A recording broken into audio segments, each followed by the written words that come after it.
al escribano y doctor Gustavo Misa, supervisor del área fiscalización, a la doctora Patricia Laburu, supervisora jurídica del área fiscalización.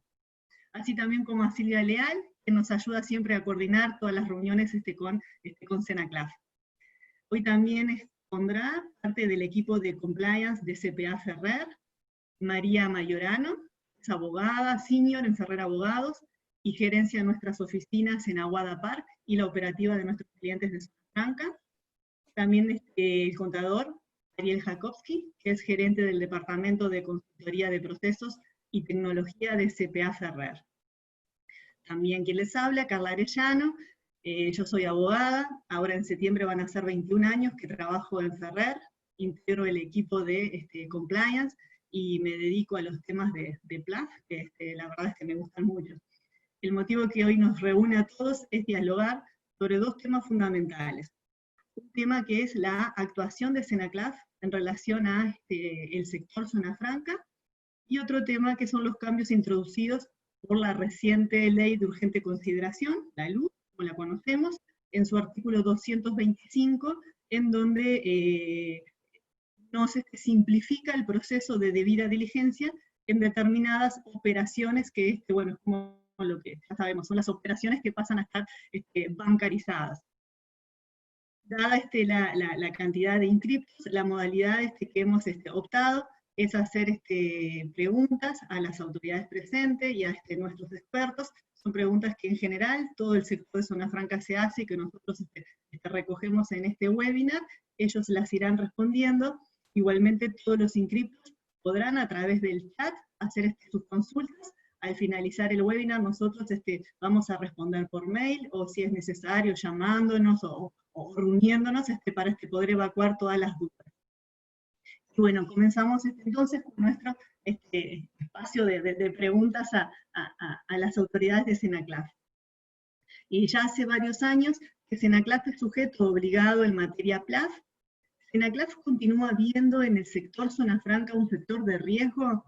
En otras palabras, ¿qué particularidades ve Senaclaf en las empresas de Zona Franca que llevan a que otras empresas que realizan la misma actividad, pero que están fuera de Zona Franca, no son sujetos obligados en materia PLAF?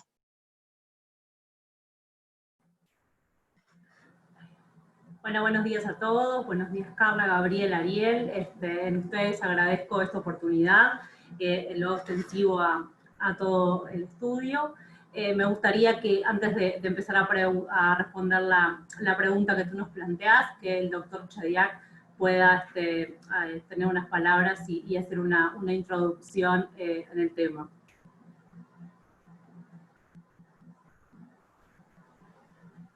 Buenos días a todos. Muchas gracias por esta oportunidad de hacer la presentación de Sonaclaf después de aprobada la ley de urgencia y además poder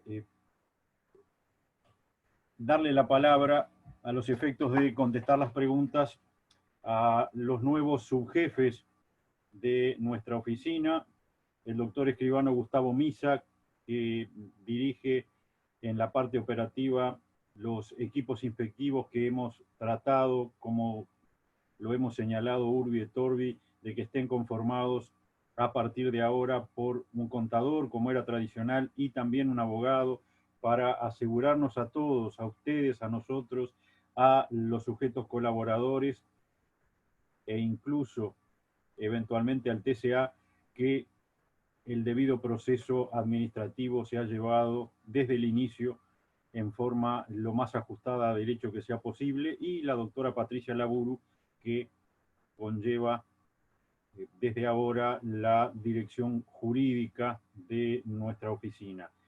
Verán entonces que una oficina que pasa a tener una dirección conformada por abogados, y de ahora en adelante, sin abandonar, por supuesto, nuestro perfil fiscalizador, queremos acentuar nuestro perfil pedagógico y docente, porque básicamente toda la estructura de prevención de lavado de activos, financiamiento del terrorismo y proliferación de armas de destrucción masiva, como suele ser el nombre políticamente correcto más largo, está basada en que las cosas no sucedan, en mejorar de tal manera la capacitación de los sujetos que colaboran y de tal manera la eficacia de los controles que se haga una efectiva prevención y que ni el lavado de activos ni el financiamiento de terrorismo se difundan en nuestro país.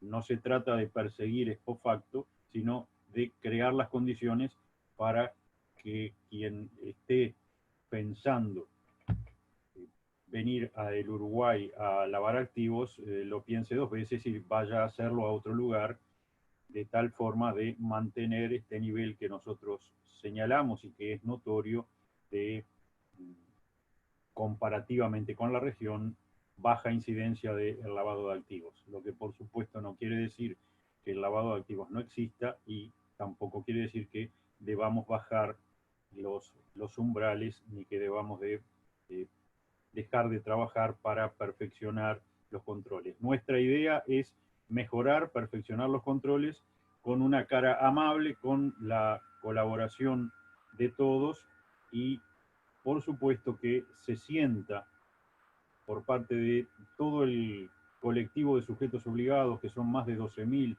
que supervisa la CENACLAF, que nosotros sí creemos en la presunción de inocencia, sí partimos del presupuesto de la buena fe en el accionar de cada uno de los profesionales y de cada una de las empresas que supervisamos, y que no estamos con mentalidad de imponer sanciones para que ello se vea bien desde los ámbitos internacionales, porque ustedes sabrán que parte de la crítica es el bajo número de sanciones, sobre todo de sanciones pecuniarias que terminamos imponiendo.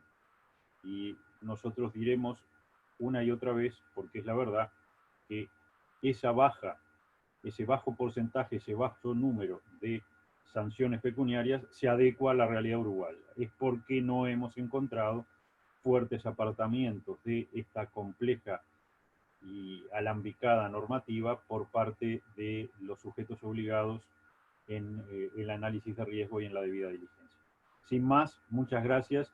Le devuelvo la palabra a la doctora Patricia Laburu. Algunas preguntas las contestará ella y el resto el doctor Gustavo Mesa. Gracias. Bueno, muchas gracias, doctor Chediak, por la introducción. Y en cuanto a la pregunta que nos planteaba Carla, como todos sabemos, las actividades económicas están todas expuestas al lavado de activos y al financiamiento del terrorismo, ya sea mediante la subfacturación, la sobrefacturación, las operaciones de comercio internacional, los delitos marcarios, las triangulaciones y la prestación de servicios societarios que muchas veces trabajan para crear determinadas arquitecturas jurídicas que dificultan la identificación del beneficiario final y ocultan el verdadero origen de los fondos. Es en ese sentido que, siendo una de las entidades que concentra este tipo de actividades, el sector zona franca, el riesgo está presente, y está presente en que los explotadores, los usuarios directos o los usuarios indirectos, sean utilizados, sea directa o indirectamente, para lavar dinero o para financiar para el financiamiento de los grupos terroristas. Es debido a ello y al volumen de fondos que se manejan en el sector, a las operativas que mencionábamos, y muchas veces al intercambio que se tiene desde el sector con aquellas jurisdicciones o países que se denominan de baja o nula tributación, es que hace pertinente que este sector forme parte del esquema integral de lucha contra el lavado de activos y contra estos flagelos. Eso en cuanto a lo que planteaba Carla de cuál es el riesgo que conlleva el sector. Sabemos también que los organismos internacionales, tanto OCDE como Gafi, o los regionales como Gafilat o Gafic, han emitido reportes sobre las vulnerabilidades que pueden presentarse en este sector, y a lo que se debe de estar alerta y atento. También la academia se ha expedido en el tema, tanto la academia regional como como autores nacionales, y en la práctica hemos visto, por ejemplo, en la región, destacamos el caso de Chile, donde hay un esquema de zonas francas muy desarrollado y que tiene un abanico de sujetos obligados bastante importante en cuanto a este sector. Yendo a lo que es nuestro país, Uruguay ha realizado 2 evaluaciones nacionales de riesgo de lavado de activos y de financiamiento del terrorismo en el año 2010 y en el año 2017. La principal amenaza externa que estas evaluaciones han arrojado es la identificada con los fondos delictivos provenientes del exterior, y con un destaque importante en lo que son los países limítrofes y el resto de Latinoamérica.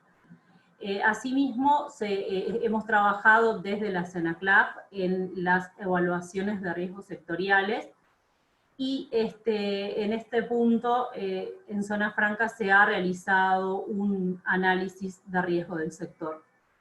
Uno de los puntos o de los reportes que arroja esa evaluación de riesgo es el bajo o limitado número de reportes que ocurren o que se hacen desde el sector Zona Franca. En el 2015 tenemos que se realizó un solo reporte, en 2016 6, 2017 3 y 2018-2019 solamente 6 reportes.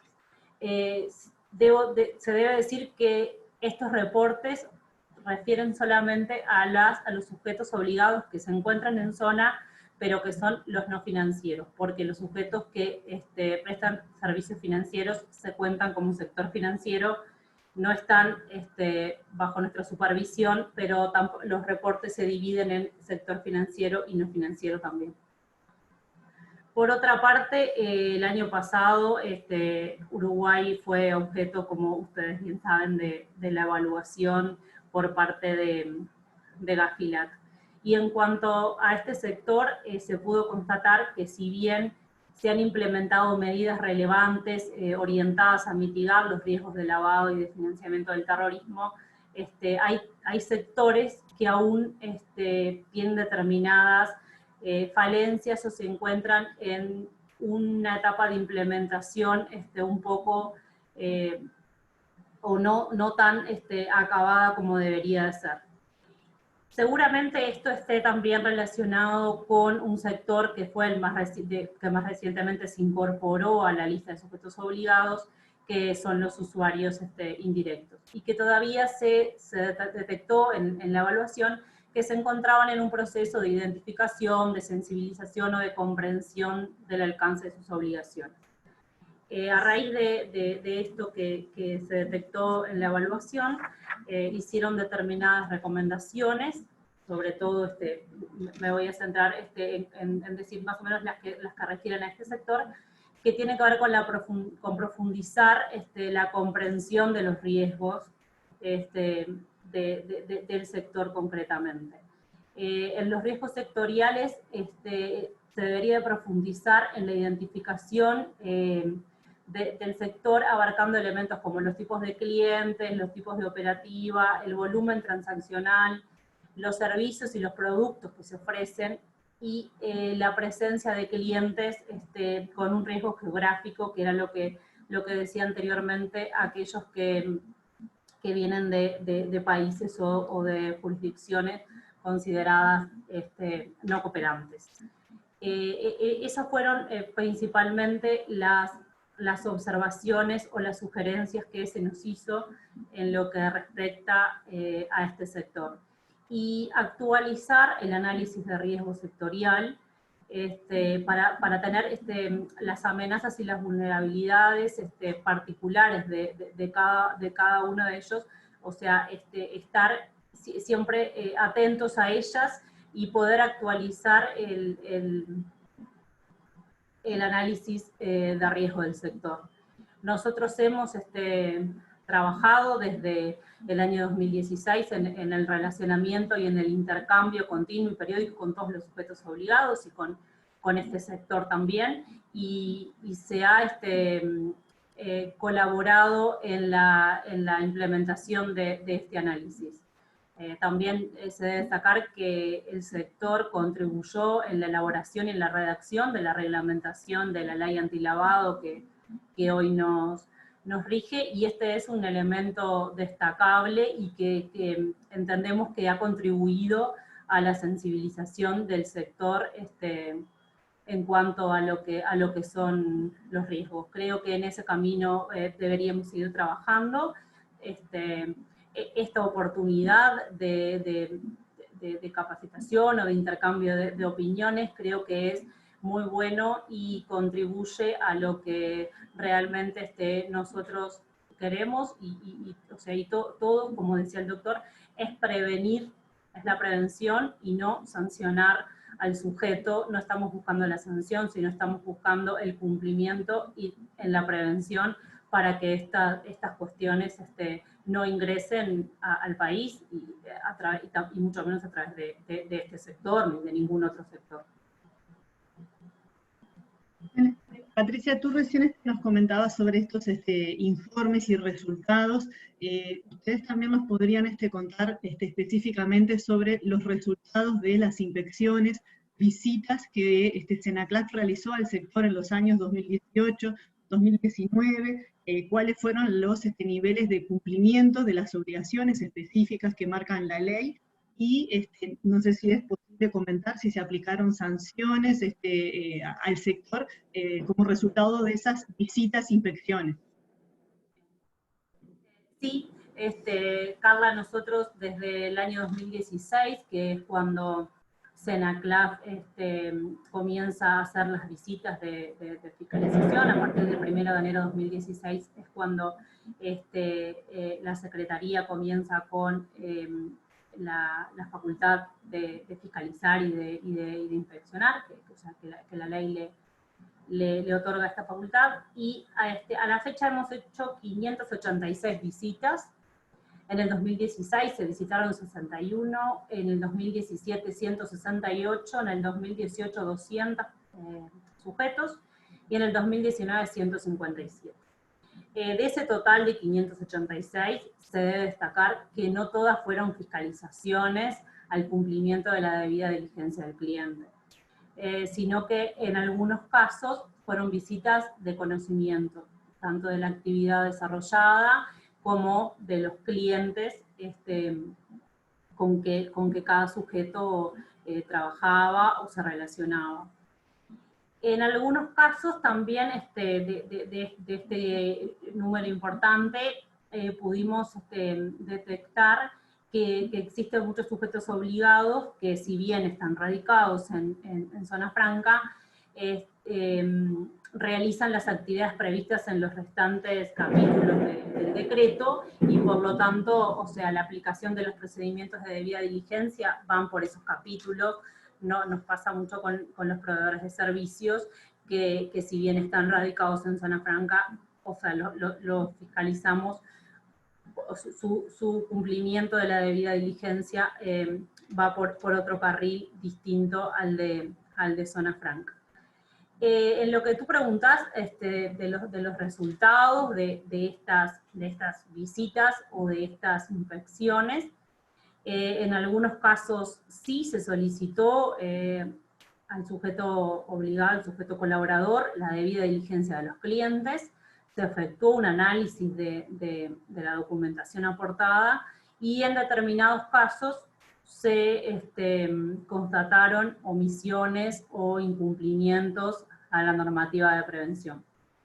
No obstante ello, en esta oportunidad y en esta instancia de visita no se impusieron sanciones, no se aplicó ni sanción pecuniaria, ni tampoco observaciones o apercibimientos como prevé la norma, sino que se hicieron determinadas recomendaciones a efectos de mejorar los controles, y en lo que respecta a estas recomendaciones o sugerencias, en algunos casos se realizaron recomendaciones más genéricas y relativas a fortalecer las políticas y los procedimientos de debida diligencia, o a efectuar un análisis de riesgo atendiendo un poco más al tipo de cliente, a la relación de negocio, al producto o a la operación o a la ubicación geográfica de ese cliente. Eso en cuanto a las sugerencias o recomendaciones más genéricas que se realizaron desde la CENACLAF.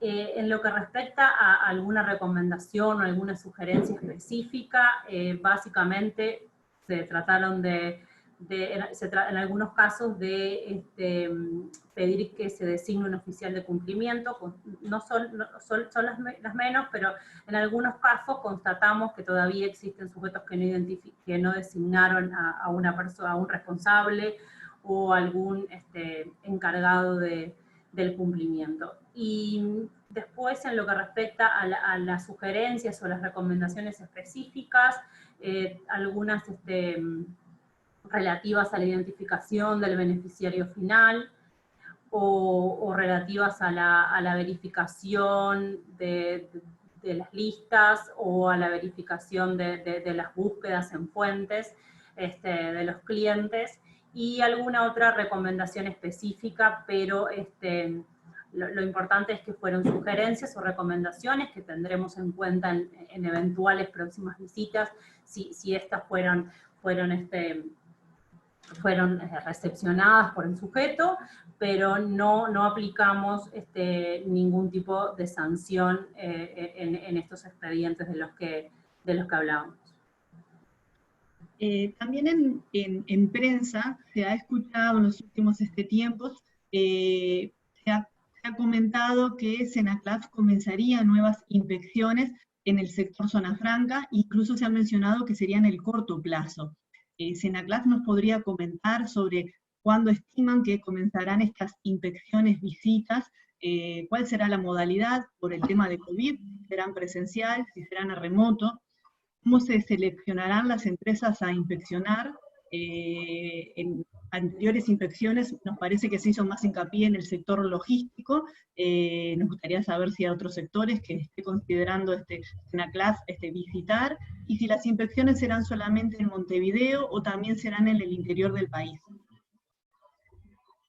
Bueno, voy a contestar yo la pregunta. Antes que nada, buenos días, muchas gracias por la invitación. Desde la Secretaría, como dijo el doctor Cheyaki y la doctora Laburu, celebramos que los estudios y quienes son los nexos entre la Secretaría y los sujetos obligados o colaboradores, como nos gusta decir ahora, propongan este tipo de actividad, porque creo que siempre es bueno tratar de acercar la normativa a aquellos que tienen la obligatoriedad de cumplirla. En función de esa pregunta, requiere hacer una especie de introducción en qué está la Secretaría hoy en día, porque en principio se había dicho que los procedimientos iban a ser en julio y se fue extendiendo por producto de la pandemia, obviamente, y también producto de que la Secretaría está abocada a determinada reestructura interna desde que asumió el doctor Cheyaki, a quien tenemos la suerte, los que somos abogados, de tenerlo como director, que es un honor para nosotros. Y bueno, nos delegó algunas tareas que estamos intentando encaminar para que la Secretaría tenga una nueva impronta y una nueva cara para lo que serían los sujetos obligados. Cabe recordar en ese sentido que la Secretaría data de muy poco tiempo de su creación, o sea, es relativamente joven en el tiempo comparado con lo que son otros organismos estatales. Yo digo que, apelando a las figuras literarias, que la Secretaría es un poco como una especie de Frankenstein, no por lo monstruo que algunos seguramente lo creen, sino porque fue hecha por partes, ¿no? O sea, como que se ha ido juntando mucha cosa, no solo en la parte normativa, que se ha cambiado desde el poco tiempo que tiene la Secretaría, ha cambiado la normativa desde sus inicios hasta ahora, sino también por la composición de su personal, de sus funcionarios. Tenemos gran variedad de funcionarios que vienen de diferentes lugares, desde Dirección General Impositiva hasta entes autónomos, Ministerio de Defensa. Entonces todo eso hace que sea un escenario interesante para trabajarlo y para amalgamar entre todos los funcionarios lo que es la nueva impronta que se le quiere dar. Todo eso nos ha llevado a que sea un poco más lento la transición. Eso llevado a la reestructura que estamos intentando llevar adelante, que decía el doctor, de darle una impronta más jurídica, de tener la visión del abogado desde el inicio de las actuaciones, de intentar tener un mejor relacionamiento y ser un organismo, una secretaría de puertas abiertas, como en este caso, que intentamos acercarnos a los sujetos colaboradores, intentar bajar a tierra, tener un rol más pedagógico. Y bueno, todo eso está llevando un tiempo. En realidad la idea que tenemos, y que ya lo estamos casi plasmando, es que los equipos fiscalizadores sean conformados por un abogado y un contador, para que desde el inicio los sujetos tengan las garantías del debido proceso, para que se controle toda la parte formal.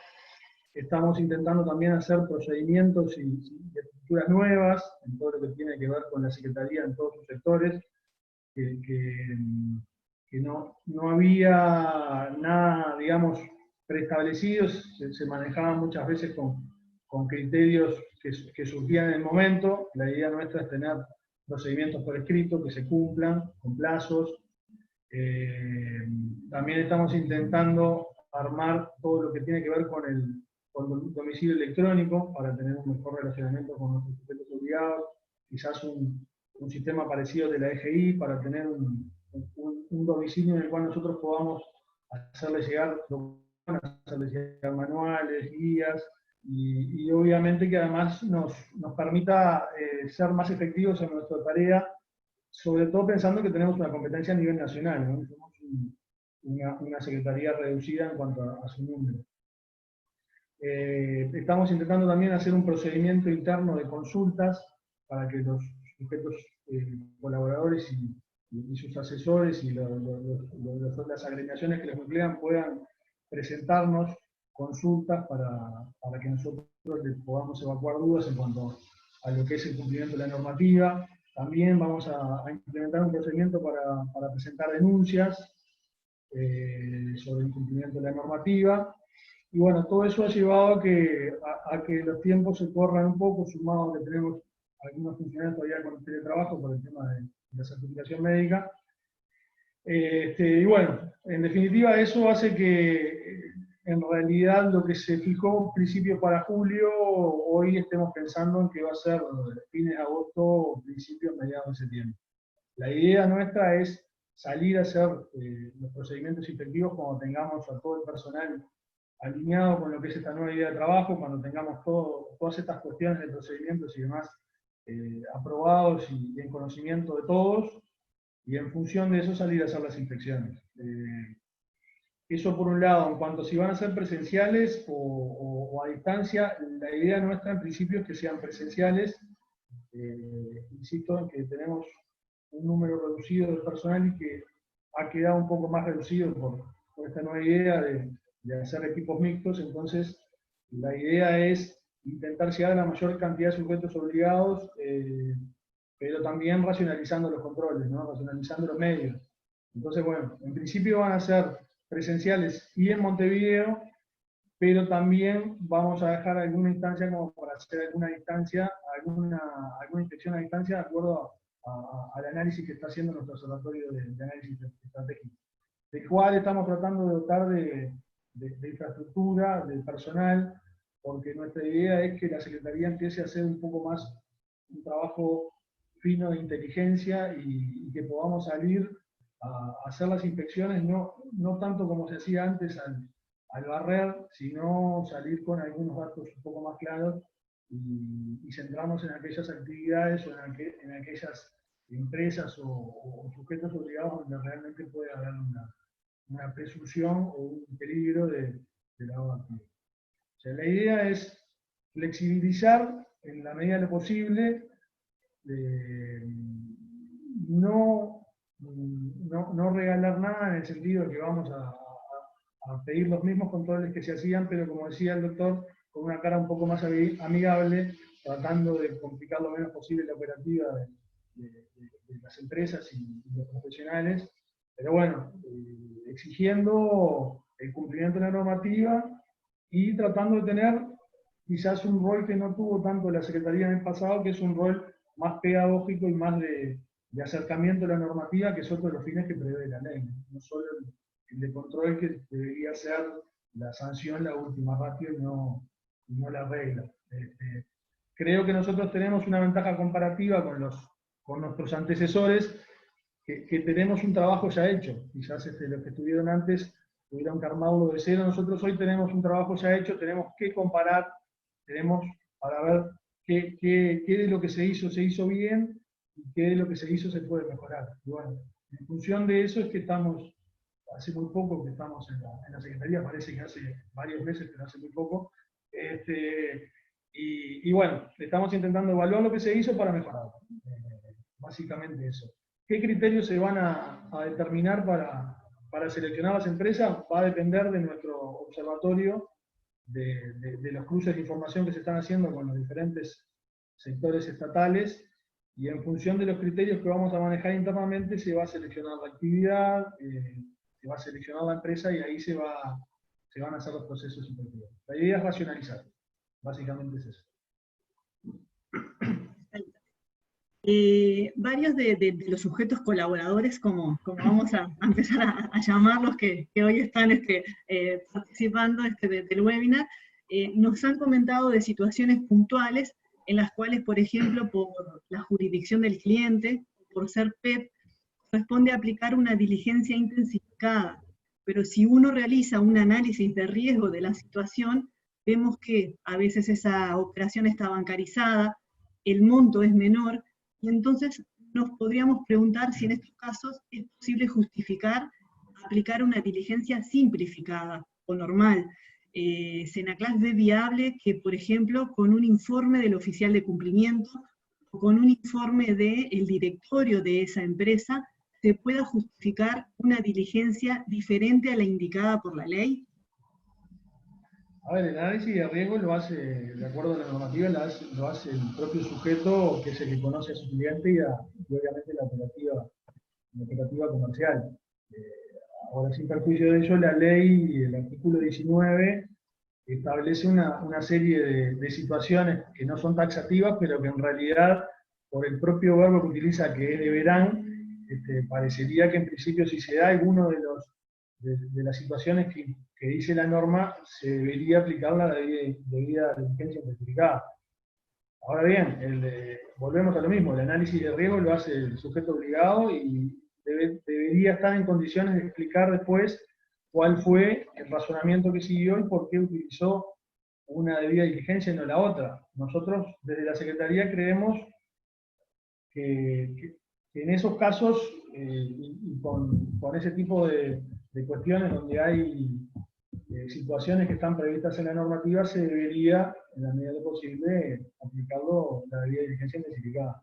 Pero bueno, de nuevo, el sujeto obligado deberá hacer su análisis, y en función de eso deberá resolver. Después nosotros debemos analizar si estamos de acuerdo o no con la resolución que tomó. Claro. Y con las guías que ustedes han mencionado y en las cuales se ha estado trabajando con el sector, estas guías que Senaclass emitiría y permitirían a los sujetos colaboradores poder tener un detalle de los requisitos a solicitar para la diligencia simplificada, normal e intensificada. Estas guías, ¿ustedes cuándo estiman que van a ser compartidas con el sector Zona Franca? Ya nos han preguntado varias charlas que hemos tenido, las guías han sido una de las preguntas más recurrentes. En realidad, partimos de lo mismo que decían un par de preguntas atrás. La Secretaría está realmente abocada a una reestructura importante, y nos ha demandado un tiempo importante de recursos humanos y de horas tratando de encaminar el nuevo perfil que queremos. Las guías en realidad se están elaborando, no solo para Zona Franca, sino para el resto de los sujetos colaboradores, pero bueno, están llevando un tiempo importante. La realidad es que lo que nosotros queremos dejar en claro, y cada vez que tenemos la oportunidad lo decimos, es que la idea de la Senaclass es simplemente aportar guías y una especie de punteo general de lo que sería la debida diligencia en determinados casos, pero que eso no sustituye de ninguna manera lo que es el análisis de riesgo que hace el sujeto, y que solamente lo que vamos a dar son guías, nada más que eso. Por eso también estamos viendo, si en algún momento habíamos dicho hacer tres guías con las diferentes debidas diligencias, y ahora estamos viendo quizás que sería más conveniente hacer una sola guía que tenga varios capítulos, digamos, para que el sujeto obligado pueda ir razonando a medida que va llenando la guía, y que no se quede solo con la idea de que llenando el punteo que le da la señal clave está cumpliendo con su obligación.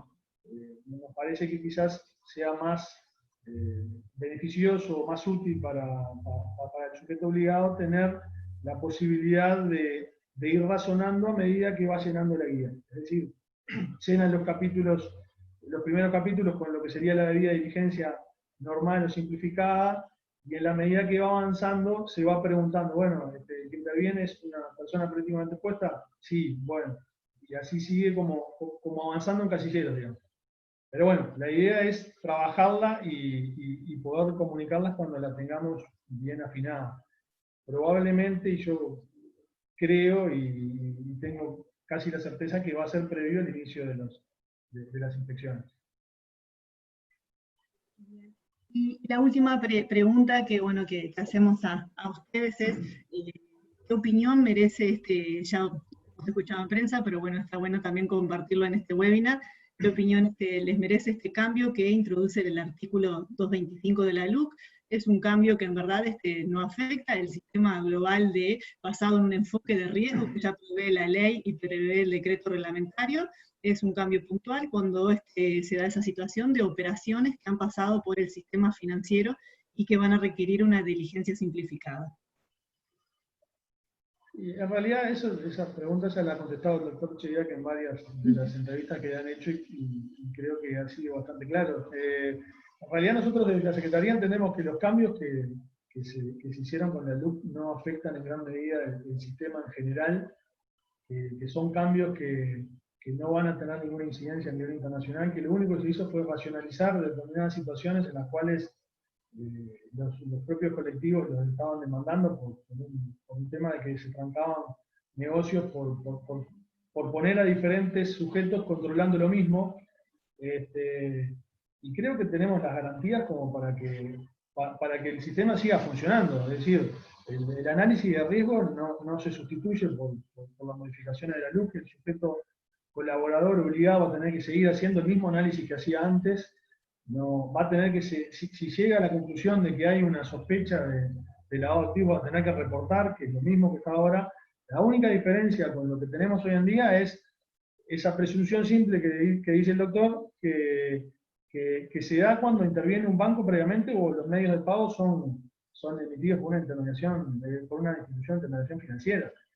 Pero esa presunción, como cualquier presunción simple, cae ante el menor indicio de riesgo de la operación o ante las situaciones que la propia normativa prevé.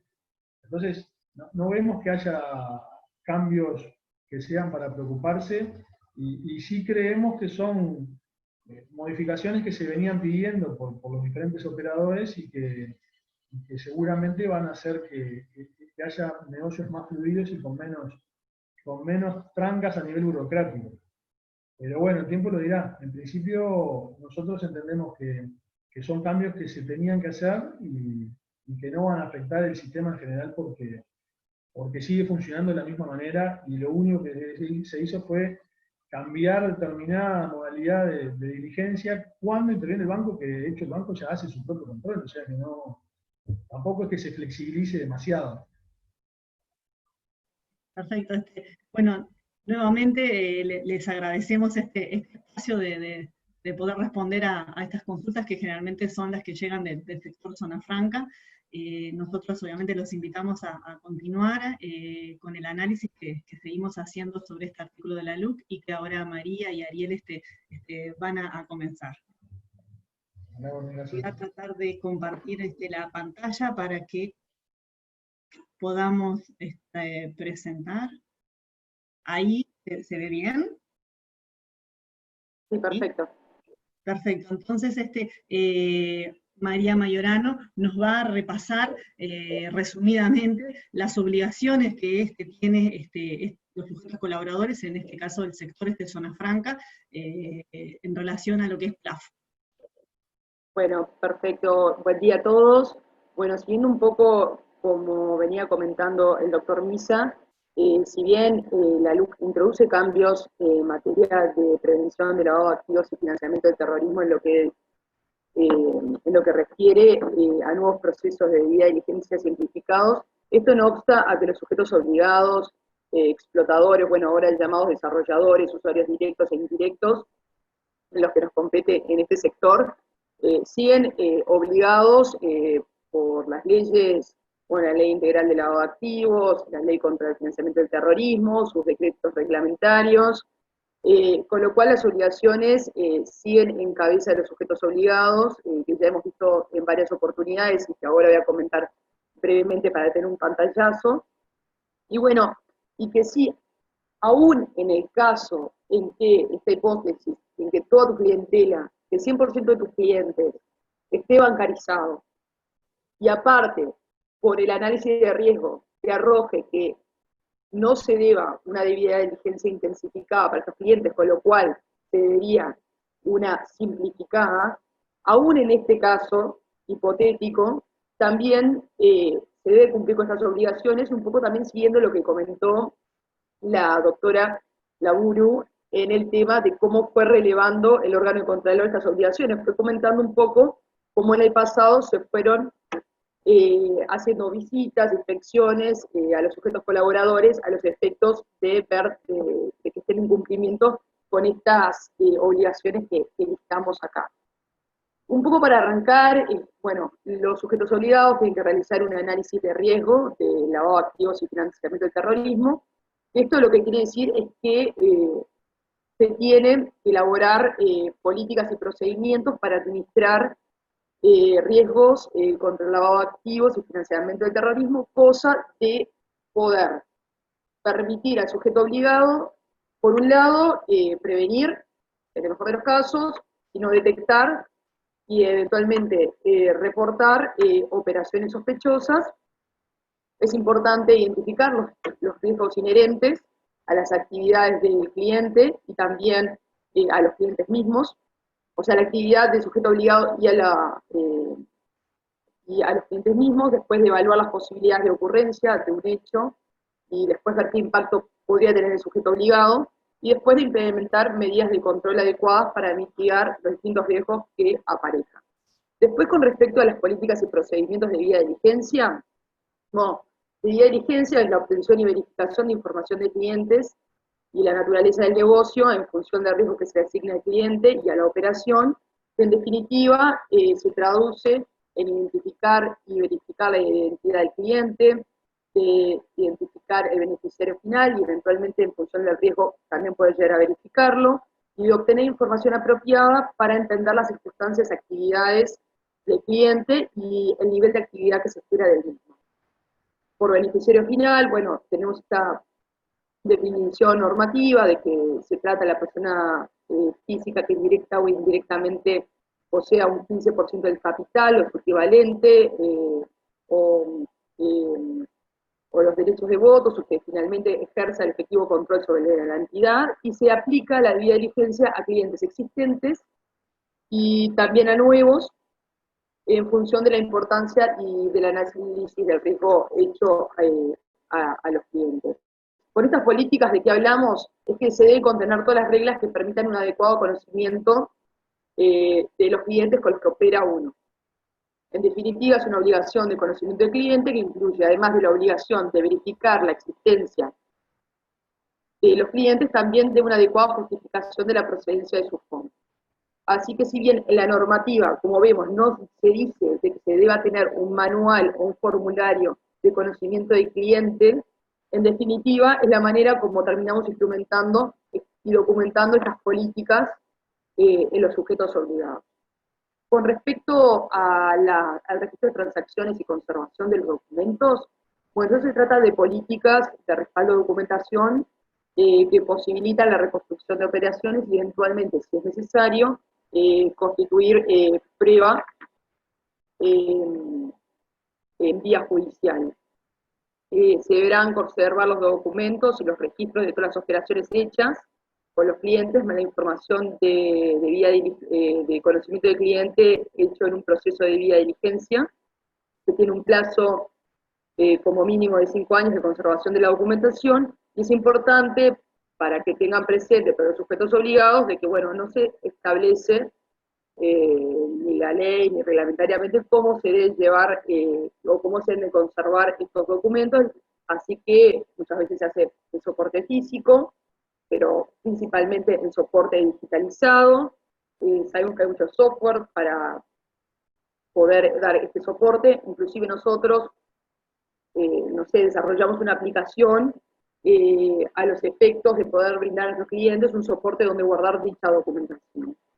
También se me pasó el tema de la política y capacitación del personal, que bueno, se trata de un programa de capacitación eficaz, que es importante para el sujeto obligado, para asegurar que su personal tenga herramientas y conocimientos necesarios que son esenciales para llevar a cabo sus tareas, y una vez analizado el riesgo de la operativa del sujeto obligado, se verá cuál es el personal afectado, cuál es el personal que debe ser capacitado y con qué periodicidad. Así que esto también es otro punto importante a tener en cuenta. Después la designación del oficial de cumplimiento, que también estuvieron comentando un poco en las preguntas y respuestas, de que lo veían como un punto importante y que tiene que ser designado, y que ha pasado que sujetos obligados no lo han hecho hasta entonces. Bueno, es importante designar una persona encargada de la implementación del sistema de prevención de lavado de activos, y también que dé cumplimiento o que vele por el cumplimiento de las obligaciones de las cuales estamos hablando. Va a ser el enlace con la UIAP, con la Unidad de Inteligencia y Análisis Financiero del Banco Central del Uruguay, y con la Secretaría Antilavado, con la SENACLAF también. Y bueno, es una persona que debe contar con autonomía e independencia para realizar estas funciones que se necesitan. Y después, por último, los procedimientos para el reporte de operaciones inusuales o sospechosas, pero bueno, un poco sería en virtud de que pudiera detectarse y debiera reportarse una operación sospechosa, que bueno, es una transacción realizada o no, que según los usos y costumbres de la actividad es inusual o sospechosa, y que no tiene justificación económica o legal evidente, y que, o que es muy complejo, o no tiene una justificación por su complejidad, es que bueno, se tiene que tener un procedimiento, que también este procedimiento se va a contar en el manual, generalmente, que debe detallarse cómo se detecta y evalúa esta operación, y cómo se cursará el famoso reporte de operación sospechosa, o ROS, al órgano de Contralor. Y bueno, un poco rápidamente fui repasando las obligaciones que tenemos todos como sujetos obligados en el sector.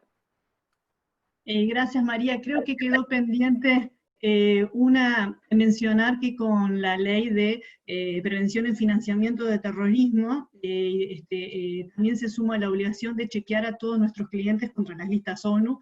Esto es muy importante que, de hacerlo. A veces repetimos todas las obligaciones que teníamos los sujetos colaboradores, y esta última obligación es también importante, y dado que está en ley separada, se nos queda como un poquito colgada, así que hay que hacer ese continuo pasaje por listas ONU. Y ahora le doy la palabra a Ariel, que Ariel va a comentar sobre este cambio que mencionamos en la LUC, la diligencia simplificada y la obligación de mantener diligencia intensificada en las situaciones que así indica la ley. Gracias, Carla. A ver, en realidad ya hizo mención el doctor Misa sobre varios de los puntos que yo voy a estar comentando ahora. Estoy totalmente de acuerdo con lo que comentaba el doctor. En definitiva, cada sujeto regulado tiene que tener su propia metodología de análisis de riesgo para poder, en función de esto, saber qué tipo de diligencia aplicar. El cambio en realidad que introdujo la ley de urgente consideración, que está en el artículo 17 de la ley 19.174, ese es el artículo que se está modificando, que es el artículo que habla sobre las medidas de debida diligencia simplificada. Lo que dice la nueva redacción, digamos, del artículo es que cuando los pagos se realicen mediante pagos electrónicos o estén bancarizados, ya sea porque se hizo una transferencia bancaria o se están utilizando valores que han sido depositados en una institución financiera, supone que ya hubo una debida diligencia por la institución financiera, justamente, con lo cual el riesgo justamente debería ser menor para este sujeto regulado al recibir los fondos ya desde una institución que es regulada. ¿Esto qué significa? ¿Que no hay que hacer entonces procedimiento de debida diligencia? No, justamente hay que hacerlos, pero teniendo esto en cuenta, podrían ser menores los procedimientos de debida diligencia que deberían realizarse. Esto en realidad no es un cambio grande que tuvo la ley de urgente consideración, porque en definitiva esta metodología de análisis de riesgo ya preveía que había que realizarse, y esto siempre fue, digamos, siempre fue de menor riesgo un pago realizado con un medio bancarizado que si el pago es realizado en efectivo, con lo cual el cambio realmente no es un cambio mayor. Lo que se está haciendo ahora con la LUC es explicitarlo en el texto de la ley, de manera a dejar esto por escrito. Ahora, ¿qué pasa en aquellos casos en los cuales viene el dinero bancarizado, pero hay otros elementos de riesgo, como también comentaba el doctor Misa, a partir de los cuales uno no debería hacer procedimientos de debida diligencia simplificada? Esos están expuestos en la ley. En realidad lo que hace la redacción de la ley hace referencias a algún artículo de la propia ley y a algunos artículos del decreto que dicen, bueno, en estas situaciones, que básicamente son las que mencionamos ahí abajo, que son aquellos clientes que provengan de países que no cumplen con los estándares en prevención de lavado de activos, por ejemplo, los países sancionados por el GAFI, o los que son países de bajo o nula tributación. Bueno, esos clientes deberían ser tratados como de alto riesgo, o al menos hacerle procedimientos de debida diligencia intensificada, con lo cual, por más que el dinero venga bancarizado, no alcanzaría con eso para hacer un procedimiento de debida diligencia simplificada. Lo mismo pasa cuando el cliente es una persona políticamente expuesta, cuando la presencia física de las partes no sea tal, sino que podrían facilitar el anonimato de las personas, porque es una operación, por ejemplo, que se hace 100% digital, con lo cual yo no tengo el elemento como para conocer a la otra persona el cara a cara, que me disminuyen esa diligencia que puedo llegar a hacer. Personas jurídicas con acciones al portador, aquellos instrumentos que me permiten también no conocer de la mejor manera posible quiénes son los socios accionistas que están por detrás de la personería jurídica. Esos también son de mayor riesgo. Y otras situaciones de riesgo conforme a la evaluación que realiza cada sujeto obligado. Esto es lo que decíamos, cada sujeto obligado debe tener su metodología de riesgo y en base a esto definir qué procedimiento de debida diligencia realizar. Ahora, uno se pregunta, bueno, procedimientos de debida diligencia simplificado o normal, ¿cuáles son las diferencias en definitiva que hay entre realizar una y otra? Si nosotros nos ponemos a revisar, realmente no son tantas las diferencias que puede llegar a haber. Acá lo que tratamos de hacer es una especie de resumen sobre cuáles son, en el caso de clientes personas físicas, los procedimientos de debida diligencia simplificada que hay que hacer. Lo que hay que pedir son esos datos que están ahí en azul oscuro. Figuran, por ejemplo, nombre y apellido completo, fecha de lugar de nacimiento, documento de identidad, domicilio. Verificar si el cliente opera en nombre propio o un tercero, es decir, si es el beneficiario final o no. Verificar las listas ONU, eso siempre hay que hacerlo, independientemente del proceso de diligencia que estoy realizando. Y tomar la declaración sobre si la persona es persona políticamente expuesta o no. Esto es necesario justamente porque si es persona políticamente expuesta, justamente no puedo realizar procedimientos de debida diligencia simplificada, y tenemos que ir a los procedimientos de debida diligencia normal. ¿Cuáles son entonces los que se agregan cuando vamos a una debida diligencia normal? Es decir, lo que serían adicionales en aquellos casos que, por ejemplo, la operación no venga de un instrumento bancarizado. Bueno, tengo que consultar sobre la información sobre el propósito de la relación comercial. Ahora, ojo, en los procedimientos de debida diligencia simplificada seguramente también sea buena cosa saber cuál es el propósito comercial. De hecho, por fines comerciales seguramente lo voy a tener que saber. ¿Cuál es la profesión, oficio o actividad principal de nuestro cliente? Buscar antecedentes en fuentes públicas o privadas. Esto básicamente es googlear, buscar otras fuentes de información que yo pueda saber antecedentes sobre la persona. Conocer el volumen de ingresos o origen de los fondos de la operación a realizar. Digamos, estos procedimientos, si yo tuviera cualquier elemento de riesgo que a mí me podría llegar a decir que podría haber yo podría llegar a sospechar sobre la licitud o no de los fondos que utiliza el cliente, también igualmente debería ser un procedimiento mayor, de manera de confirmar o descartar esa hipótesis, en función de lo cual podría llegar a tener que hacer incluso un reporte de operación sospechosa. ¿Qué pasa cuando tenemos un cliente de persona jurídica? Bueno, los procedimientos de debida diligencia simplificada son los que se mencionan también ahí en azul oscuro: denominación, fecha y lugar de constitución, actividad principal, domicilio, el RUT, nombres y apellidos y documento de identidad de los socios y accionistas, identificación de los representantes, buscar coincidencia en listas de ONU y tomar la declaración sobre si la persona, en realidad las personas son tanto los accionistas como los representantes, son PEP. ¿Cuáles son los elementos adicionales que se incorporan cuando estamos en los procedimientos de debida diligencia normal? Bueno, nombres y apellidos y documentos de los directores, buscar antecedentes en fuentes públicas o privadas, información sobre el propósito de la relación comercial y el volumen de ingresos o origen de los fondos de la operación a realizar. Una acotación. Hoy comentaba que, bueno, había ciertos factores que cuando, por más que el dinero venga de una institución financiera, si son elementos de riesgo, seguramente no alcancen a hacer procedimientos de debida diligencia normal, sino que voy a tener que ir a los intensificados. Cuando estoy ante un cliente que es PEP, cuando estoy en un país, o un cliente que es de un país de jurisdicción de bajo nivel de tributación, o que no cumple con los estándares de Gafi, voy a tener que ir por los procedimientos intensificados. Es decir, no va a ser suficiente tampoco ir por la vía de diligencia simplificada que recién comentábamos. Entonces, simplemente a modo de resumen, es importante para todos los sujetos regulados tener su propia metodología de riesgo independientemente de lo que diga la norma, y una vez que cada sujeto obligado hace su evaluación, en función de eso es que va a tener que definir cuáles procedimientos de debida diligencia aplicar.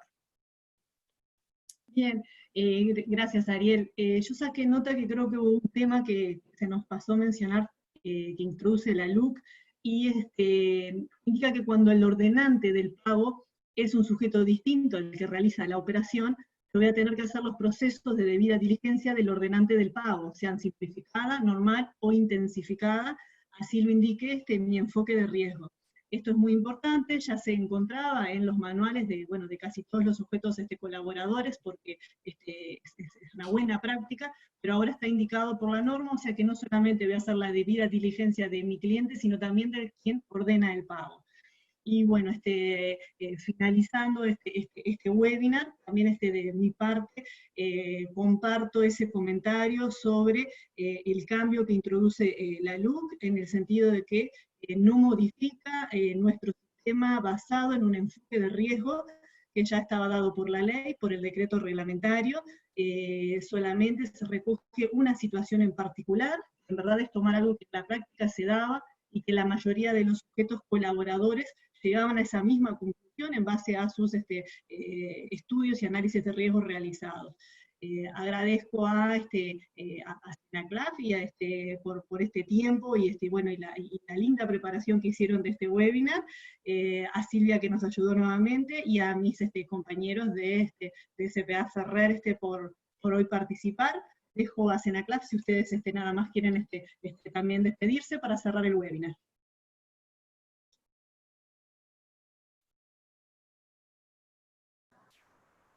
Simplemente agradecer nuevamente.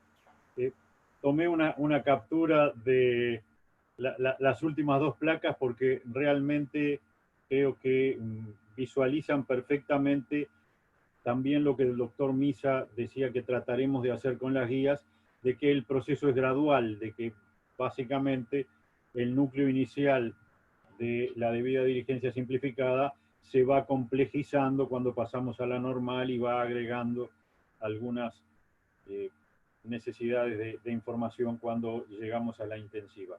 Pero realmente veo que hay entre todos un consenso bastante grande en el sentido de lo que se ha señalado. Estamos en una sintonía fina, en una pequeña adecuación de la normativa que en esencia no cambia la estructura del análisis de riesgo, que ese sí viene determinado por los organismos internacionales y sus recomendaciones. Muchísimas gracias a todos y por supuesto, como lo han señalado también Patricia y Gustavo, estamos a disposición para cualquier otra instancia que ustedes requieran. Muchas gracias. Gracias a todos. Muchas gracias, hasta luego. Bueno, buen día para todos. Hasta luego. Muchas gracias. Gracias, que pasen bien, hasta luego, chau, chau. Muchas gracias. Chao.